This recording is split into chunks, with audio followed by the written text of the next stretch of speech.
आज आम आदमी पार्टी कार्यालय देहरादून में प्रेस वार्ता को संबोधित करते हुए पार्टी के प्रदेश समन्वयक जोत सिंह बिष्ट ने बताया, सबसे नई पर्वत श्रृंखला होने के साथ साथ उत्तराखंड राज्य का हिमालय भूभाग भूकंप की दृष्टि से सेस्मिक जोन 4 व 5 में स्थित है, इसलिए अति संवेदनशील है। इसी हिमालय क्षेत्र में चमोली जिले में पिछले कुछ सालों में लगभग 22 जल विद्युत परियोजनाएं स्वीकृत करके उन पर काम शुरू कराया गया था।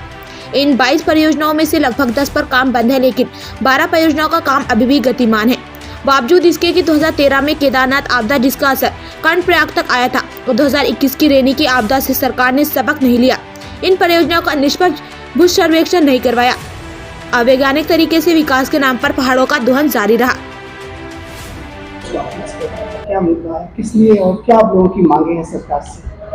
जोशीमठ में जिस तरह से रोज नई दरारें पैदा हो रही हैं, पुरानी दरारें चौड़ी होकर के और गहरी हो रही हैं, भवन गिरने के कगार पर हैं, एक मंदिर वहां पर गिर भी गया। तो इन सब हालात को देखते हुए हमारी पार्टी के स्थानीय शिष्टमंडल ने 8 तारीख को वहां दौरा किया और उसके बाद 10 तारीख को मैं भी अपने कुछ साथियों के साथ वहां पर गया था। कल हमने जो स्थानीय लोग हैं उनका तहसील पर जो धरना था वहां जाकर के उनसे बातचीत की। वहां जिन जिन परिवारों के घरों में दरार आ रखी, जो गिरासू भवन हो गए, उनको भी मौके पर जाकर के देखा और उसके साथ साथ हमने जो परिवार 68 परिवार जिनसे घर खाली कराए गए उनसे भी मिले। हालात बहुत खराब हैं। सरकार लक्षण के आधार पर उपचार की पद्धति पर काम कर रही है, अभी तक कोई ठोस नीति नहीं बनाई गई। और इसका जो सबसे महत्वपूर्ण कारण है कि तपोवन विष्णुघाट जल विद्युत परियोजना जिसका निर्माण एनटीपीसी कर रही है, उसके द्वारा जो एक बाईपास टनल अपनी टीबीएम को आगे बढ़ाने के लिए बनाई गई है, उससे जोशीमठ के पूरे जोशीमठ शहर में दरारें आ गई हैं, लेकिन एनटीपीसी भी मुकर रही है और सरकार एनटीपीसी का सहयोग कर रही है।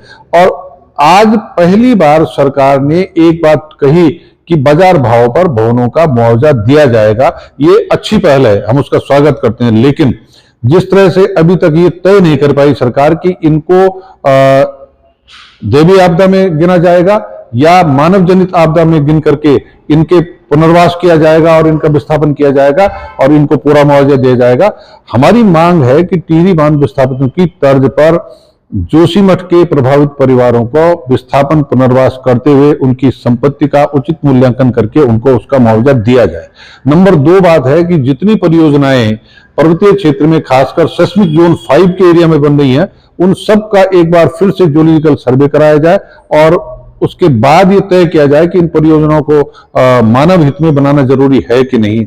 क्योंकि आज हालात यह है, कल हमको 2 बहनें मिली, वो अपने सिर पर घर का सामान लाद करके अपने रिश्तेदारों के घर रख रही थी और जब हमने उनसे पूछा कि भाई आप लोगों के लिए सरकार ने क्या कहा, वो कहते हैं कि हमारे पास न कोई आया, हमारे पास केवल घर खाली करने का दबाव है, हमको अभी तक कोई मदद नहीं मिली। तो अगर इस तरह से होगा तो आज वहां बर्फबारी हो रही है, लोग किस तरह से रहेंगे, एक नई आपदा ना आ जाए, बर्फबारी से कहीं वहां भूस्खलन न बढ़ जाए। तो समय रहते सरकार को चेत जाना चाहिए था। सरकार ने लगातार लापरवाही बरती, लोग 1 महीने से आंदोलनरत थे, सरकार ने नहीं सुना। अक्टूबर 2021 में एक रिपोर्ट में भी जोशीमठ के भूस्खलन के खतरे से अवगत कराया गया था, लेकिन सरकार ने नहीं सुना।